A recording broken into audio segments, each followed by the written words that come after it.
Nature's fury is deadly, and this is evident from history. In 1887, the Yellow River flood in Quebec, China devoured 93,000 lives. In 1815, in Indonesia, the volcanic eruption from Mount Tambora claimed lives of up to 1,020,000 people. Fast forwarding to 2023, with exclusion of the pandemic, the Turkey-Syria earthquake has taken more than 40,000 lives and counting. My heartfelt prayers goes to the wonderful people of Turkey and Syria. You may never forget this tragedy, but life still has its own share of little light that's beyond the dark shadow of horror you have witnessed. There's hope as we hear about survival stories where newborn, innocent children, men and women are being pulled out, some of them after several days. The brave volunteers and rescue teams from around the world have come together for a mutual cause, which itself is a sign that the world isn't heartless.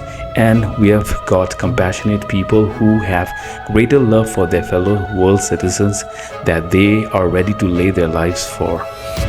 While rest of us are living comfortably in our homes and are practically ignorant how devastating an earthquake can be, I thought to share the fundamentals of earthquakes and how you and I can make informed decision of what to do, which places to avoid, and how to cope during crisis situation. Earthquake, according to Oxford Dictionary, is a sudden and violent shaking of the earth, sometimes causing great destruction as a result of movements with the earth's crust or due to volcanic action. Being familiar with words like epicenter, aftershock, seismograph, P waves, magnitude, intensity, peak acceleration, amplification, and fault is important.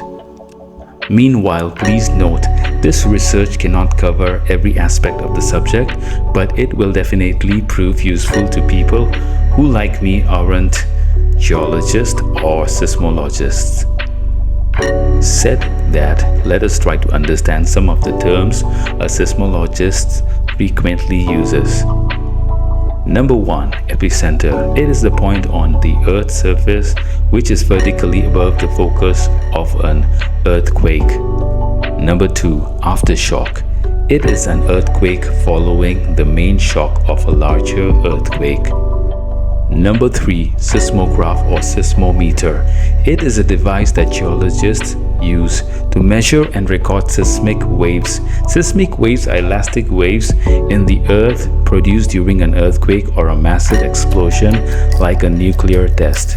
Number 4. P waves. It is one of the two main types of elastic waves called seismic wave in seismology. P waves travel faster than the secondary wave and are the first signal to suggest an earthquake has already occurred. Number 5. Magnitude and intensity.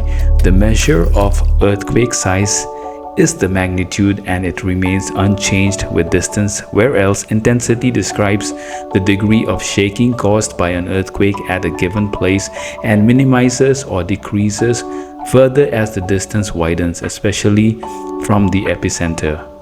Number 6. Peak acceleration. It is a measure of the maximum force experienced by a small mass located at the surface of the ground during an earthquake. Number 7. Amplification. The word amplification means increase, that is, shaking at the site may be amplified. And number 8. Faults. Faults are fracture, similar to fractured bones in human, but in the earth crust, where movement has occurred due to internal pressure.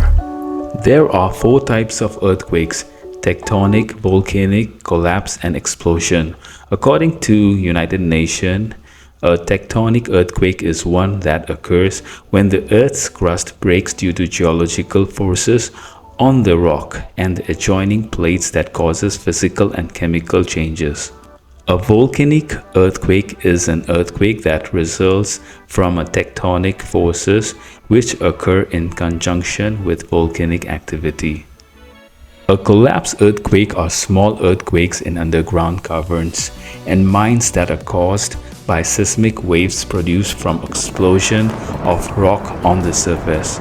Lastly, an explosion earthquake is an earthquake that is a result of the detonation of a nuclear or chemical device. For people from non-geological background like me, it is also essential to know certain earth basics.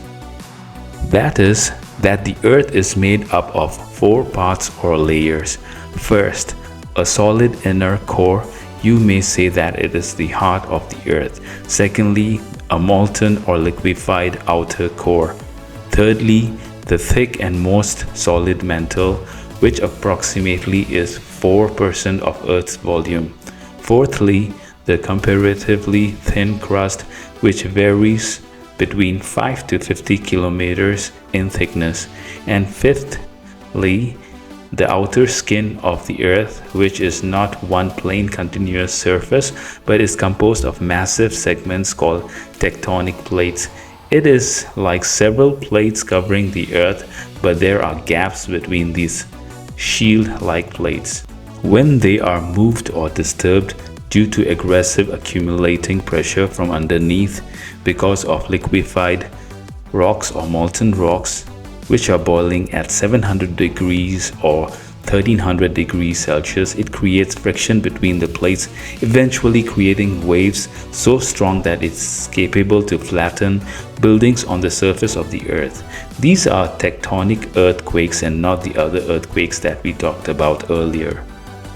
These are most occurring earthquakes and are often life-threatening. The power it exerts amounts to 32 Hiroshima atomic bombs if it has a magnitude of 7, as per a report in New York Times.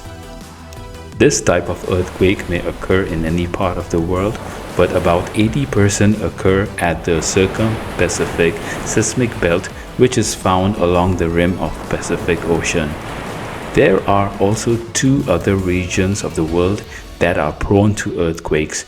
These are Alpine Belt, which extends along the southern margin of Eurasia through the Himalayan mountains, Sumatra and Java. The other one is the Atlantic Ridge that runs along the floor of the Atlantic Ocean. It is said if P waves are detected earlier, many lives can be saved, depending how soon the warning signs are received and acted on. But it's easier said than done. Earthquakes are simply unpredictable, unlike weather forecasts. But researchers from around the world, including in Taiwan, have come up with a low-cost P-wave alert device called P-Alert. After the success of pilot project that commenced in 2010, they installed P-Alert devices throughout the country of Taiwan. The question arises, why countries don't use this technology? These devices have been found faulty and aren't truly functional in a sense that it may signal wrong seismic activities and no significant warning is possible right at the epicenter. So these are some of the drawbacks of these devices. The country of Turkey falls under 2 fault lines and has earthquake building code dating more than 80 years. The magnitude of 7.8 that hit early morning at 4:17 a.m. followed by yet another shock wave of 7.5 magnitude earthquake that was about a couple of miles away. BBC has reported that some villages could not be reached for days, therefore delaying the rescue operations. Istanbul, the capital city of Turkey with 15 million people, could have another earthquake, as per some experts. As said earlier, the country lies on 2 major fault systems, the North Anatolian Fault and East Anatolian Fault. Above all, thousands of buildings in Istanbul and rest of the country aren't earthquake-proof, and this should be a concern. Earthquake-proof buildings are designed so they can be flexible. This can be achieved by lifting the building's foundation above the earth through a method called base isolation. Steel, rubber, and lead can be used as pads under the building, which can help to absorb seismic waves and prevent the waves to travel through the building. Similarly, Japanese high-rise construction commonly uses a grid of steel beams and column that eventually distributes seismic forces across the structure and diagonal dampers that serve as shock absorbers. What should we do during an earthquake? According to CDC, move away from buildings, utility wires, sinkholes, and fuel and gas lines. The greatest danger from falling debris is just outside doorways and close to outer walls of buildings. Go to an open area away from trees, telephone poles, and buildings. Once in the open, get down low and stay there until the shaking stops. As a Christian, I have to conclude that it is not humanly possible to solve all the problems, especially natural disasters like earthquakes, through human technology. And this is evident of what we witnessed in Turkey. Japanese, with all the technology they have, they could not stop or they could not predict the 2011 earthquake that followed by a tsunami. Be safe and take care.